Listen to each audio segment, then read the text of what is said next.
Welcome back to A Minute with Alan. This one is on longshoremen. That's what they call themselves. Maybe it should be longshore people. I don't know. But these are people who move the freight in and out of the docks. They're very important people, very important jobs. They recently went on strike for 2 days, cost like $1 billion. The markets took a plunge.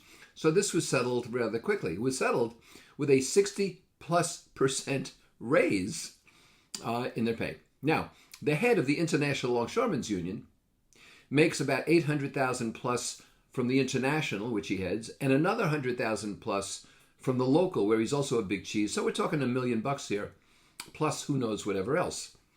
He has a Bentley convertible like ours, parked in the 5-car garage of his 7,000 square foot house in Sparta, New Jersey, a very affluent town. And I understand he recently sold his big yacht.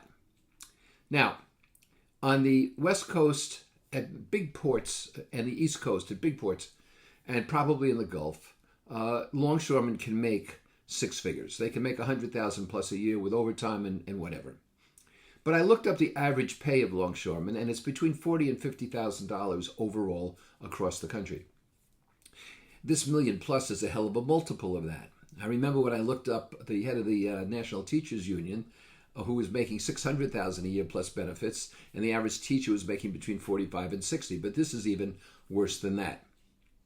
So this is somewhat like the Luddites when they protested in England against the automation of mills. And they wanted to save their jobs because they were afraid the automation in these looms would throw them out of work. And of course, that was a legitimate threat. And so we have to figure out a way to save jobs, but providing higher and higher wages for doing the same job isn't going to do it, especially because artificial intelligence and automation and technology are simply facts of life, and they're necessary. So there has to be some other way to do this. I think the most famous longshoreman, and my favorite, was a guy named Eric Hoffer.